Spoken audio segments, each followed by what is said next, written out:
All right, welcome again to the Mosaic of Broken Dreams. I'm out here in my garden again. I'm a man who lives in his garden. This is he who dwelleth in the secret place, as the psalm said. Back in episode 3, I gave you my favorite psalm, but today I wanted to talk about these insulators. Here they are, old electric fence insulators. I got from another gardener like me, Leland Lubinsky, a garden of broken dreams. And he too finds solace, an old warrior, in his garden of broken dreams. So these old insulators, well, long ago, it seems long ago, 10 years ago, I made a Chinese checkerboard. Here are the marbles. The urn of marbles. The urn of marbles you've heard about in every probability class, the math problem.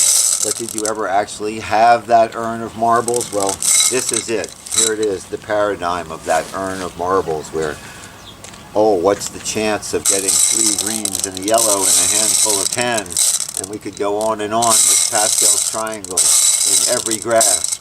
Well, that aside, we laid out these in the best space packing pattern, and I created a Chinese checkerboard, and my little granddaughter loved playing with the marbles. And yes, she understood the game. We all know the game. You can have up to 6 different players. Everybody has a triangle of marbles, and you're trying to get your way across. Now with Chinese checkers, you're only allowed to move, each guy is really only allowed to move into 6 adjacent squares. But you can jump people, your guy or the other guy. So you can do stuff like this, womp, womp, womp. So you can jump or move one space. That's why it's called checkers. But one thing I noticed that kids always do is they always try to move in other lines. I mean, you can jump or you can move, but kids will try to do this, for instance. These spaces look, boom, that's like in a hex grid, that's kind of a diagonal. That's too long. You really only got 6 adjacent squares, but it looks like, you should, and kids will try to kind of cheat. They'll move one like that. Or they'll do jumps and funny things. But that, of course, being a mathematician, I had to think, I played this game with my granddaughter, years ago, and then it kind of got forgotten. And I used to try to find all the straight lines, which is all the different slopes in here. For instance, look at this slope. The green slope is over 1, up 1. Over 1, up 1. That's the one the kids try. Here, the red ones go over 2, up 1. You can play that game, like kind of like a chess knight. Over 2, up 1. Over 2, up 1. There it is. That's the straight line. And these form a straight line. And here's the center. It's fun to find every possible straight line you can make on a Chinese checkerboard.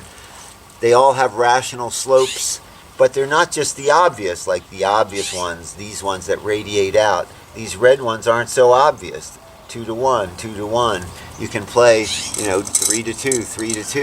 You can try other games, 4 to 1. And what are the hex board angles? Well, I long ago made some pictures for a math book.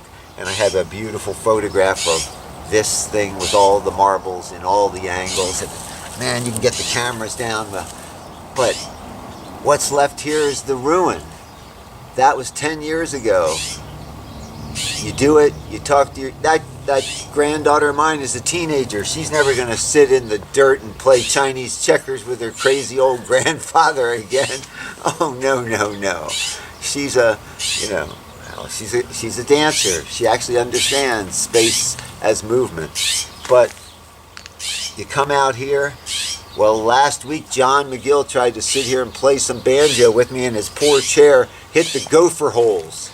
His chair almost swallowed up. I had to grab him. No, he was falling with the old grandfather's banjo down the hole.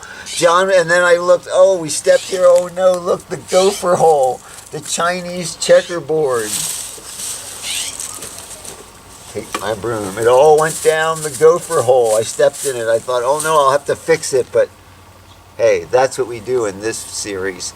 We show the world as it really is. Even the most permanent thing, plants come and go, stones come and go, gophers come, even something made of these 100-year-old electric fence things, the whole shed that held these things collapsed, but these were still there. You find them in the wreckage of the rusty cans they were in. And of course, some people thought I had a Star of David out here.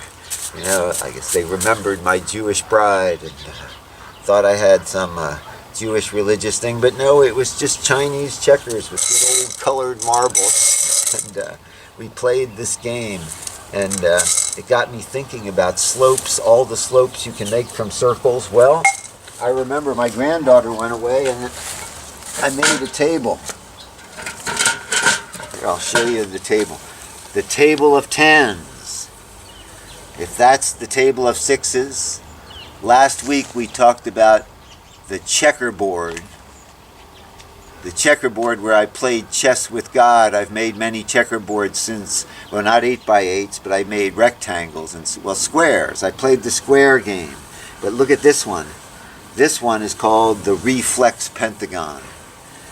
Really, it takes two tiles, but if you kind of merge the two black and two white, every one of these shapes has 5 equal sides.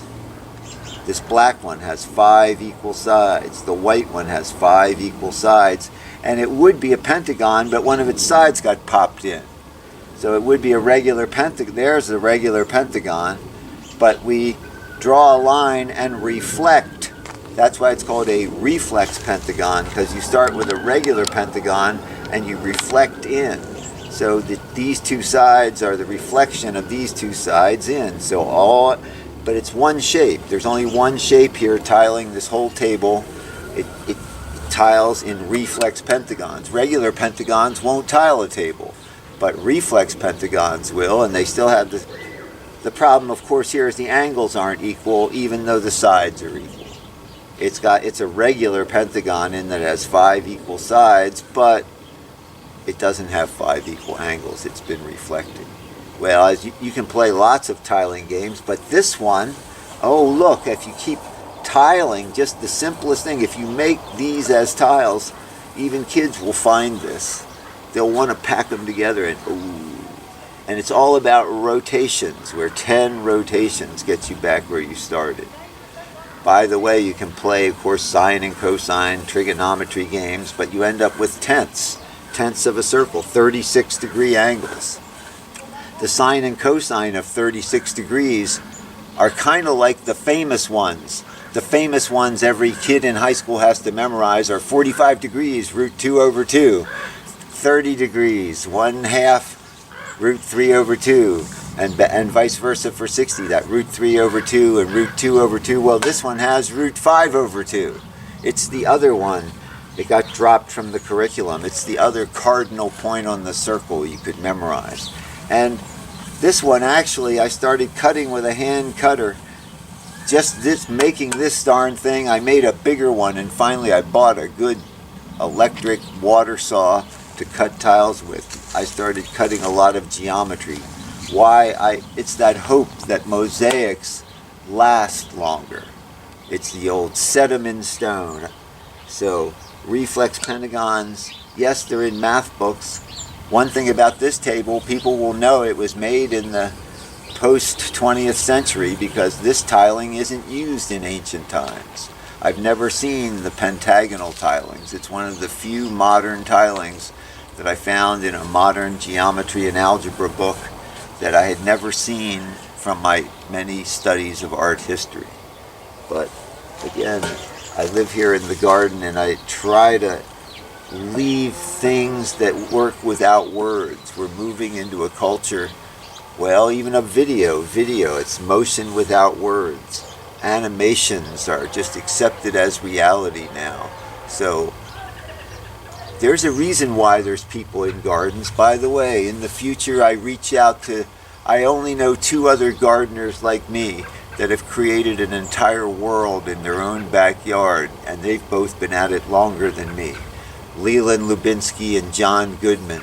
Maybe someday we can take this podcast to visit 2 other guys who like me, they rarely leave their garden. Only when they have to do they leave, because they've already, I don't know, fought one too many battles. And I want to show one more thing. If I can take this one off. Here's another little mosaic I made recently. It's the symbol of St. James. They used to have it on the road to Compostela, the second most holy shrine in Christendom, the tomb of St. James the Apostle. And he's buried at the seaside village, Cathedral of Compostela. And if you do a pilgrimage road to Compostela, there were always scallop shells along the way. Sometimes they would just be scallop shells, and sometimes symbols of these. And they kind of show the road along the way. And people often carried a scallop shell and put little stamps, or they wrote down the names of the cities they went through.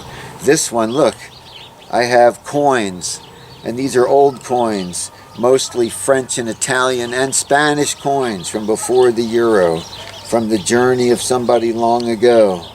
These were coins brought back on a journey to Compostela. And then my child Alexander played as children do. They find foreign coins in a drawer and use them as pirates' treasure. And finally they ended up in a monument to St. James. And I found out that scallops have eyes, just little sensors. They have black and white sensors. They're one of the few, mollusks that can see. So actually these are not just decorative. The marbles around the edge left over from the Chinese checkerboard, these marbles go in, and that's how the scallop sees them. When a predator's shadow crosses over it, it knows to whisk itself away. And it can blow water in two directions. So when you go for a scallop, you never know which of the two directions he's going to blow his blowhole. They're hard to catch in that way, unlike clams that just sit there waiting to be found. A scallop requires a bit more skill to capture. And my brother once went off trying to capture the big scallops of the East Coast. But these are those delicious ones, and this, I love this little thing. It's that it still has that journey, and it also, I found out Compostela in the old days was a Celtic shrine, a shrine to gardeners from the old religion. It was the end of the earth. It was associated with the myth of Atlantis, and the old Celtic, lords would go to be buried there. Sometimes I think they were burned and their ashes scattered there, because it's Galicia. It's a city, it's a region of Spain that's like Ireland and Scotland and Wales and Brittany. They still have bagpipes and they wear kilts, and they're Celtic people. Even though they sit right on this famous cathedral in Spain, it's still associated with that. It's the end of the earth. It's, beyond that, they didn't know of any more land. The Atlantic, no, don't go there. And the Atlantic was so this symbol of like the road became the road to Jesus, the old Celtic road, the pagan road. This gardener's religion got associated with that shrine of St. James and the road to Compostela. So I made one of these. Many, even my own Presbyterian minister, she loves that image of the road to Compostela, the pilgrim's path. All the Puritan churches took that image of the pilgrim's path, even if it wasn't the road to a bunch of bones somewhere in a famous cathedral. But it became this image of, the hard road of finding out what's good. And I don't know, being broken by the world and still being alive in your garden to pick up the pieces. Can you bring it? These are plants I often offer as sacrifices. I grow them in pots. They make friends with each other, and I send them out to the church garden. When they become beautiful, I offer them up as a sacrifice. It's not a sacrifice if it doesn't hurt. So the plants here are the plants that I have, I give them the most love. And so eventually I take the whole pot And sadly, if I put a pot outside, it would be stolen at the church, but I just go dig a hole somewhere in the church garden, and I put bricks around it, and I take these out of their pot when they're at sort of maximum beauty, and they surprise people. I want people, every week there's something new in my little church garden, and people think they just grew up there, but I sneak them in these organized groups, and I found they have friends. If you just take plants one at a time, they're not happy. So I create a little ecosystem of a number of plants together, and I wait till they're real happy together before the shock of being put on display among strangers. I mean, these plants have consciousness, and sometimes they even complain about, oh, you've abandoned us in this sea of people with bad attitudes. We're scared now. These aren't gardeners. These aren't people that worship plants. But as long as they have friends, they're like guys in a band playing a bad gig in front of a bad audience in some terrible country club, or who knows, some terrible nightclub. But they have to play music anyway. They have to be beautiful at some church even though they don't believe it. Well, these plants, I send them out like emissaries, but at least they're in groups. Like this podcast. In walks John McGill. Just when we need a song, there he is. I talk about, sending my plants out in groups. Look at this one. It's almost ready to be sent out. By the way, this one has the geometry. This plant is the most binary. It goes 2, 4, 6, 8. It's just beginning. And all the religious people love it with crown of thorns, I've already given them the best one. So these poor plants, they get pampered, and then they get offered up as lambs, like sacrifice to God. They have to go live among church ladies that go, and even they have to find something good to say. Look at these little velvet flowers. Oh, I love these. I have a bunch of these blooming at the church.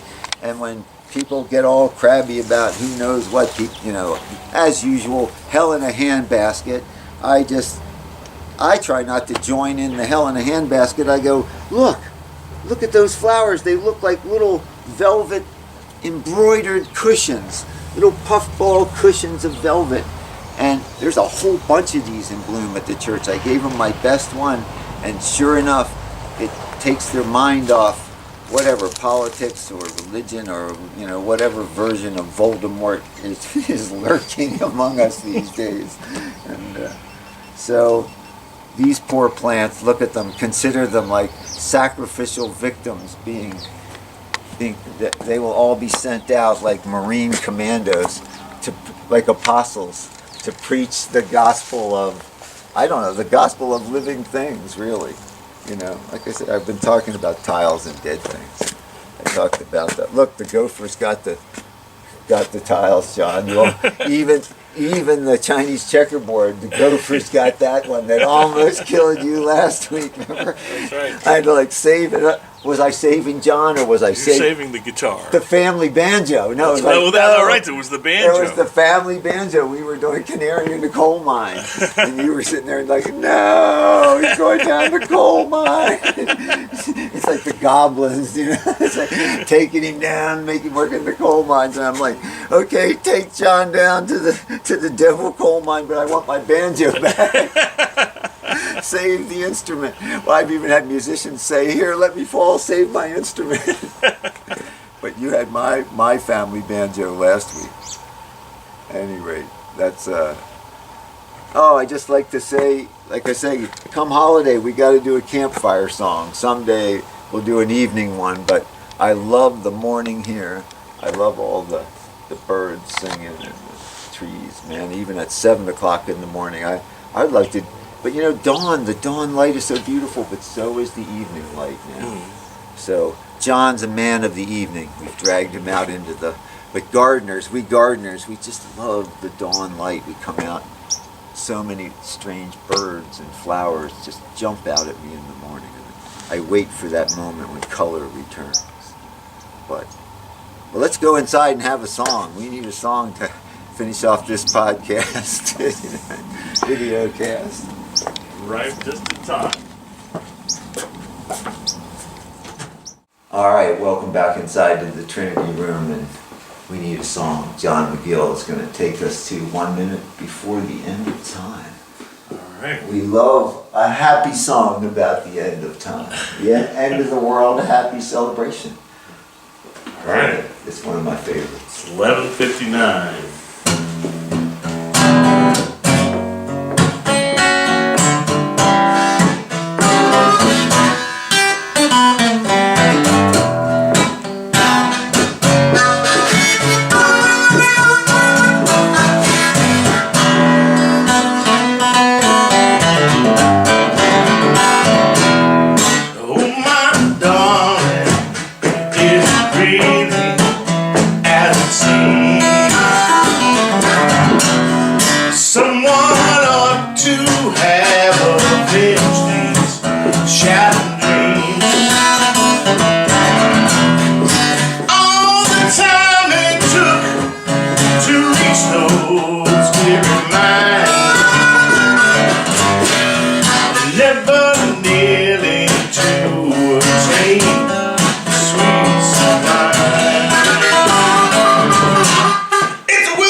Another shard in the mosaic of broken dreams. 1 minute to midnight, people. Do you hear it? 1 minute to midnight. You got that 1 minute? Make it count.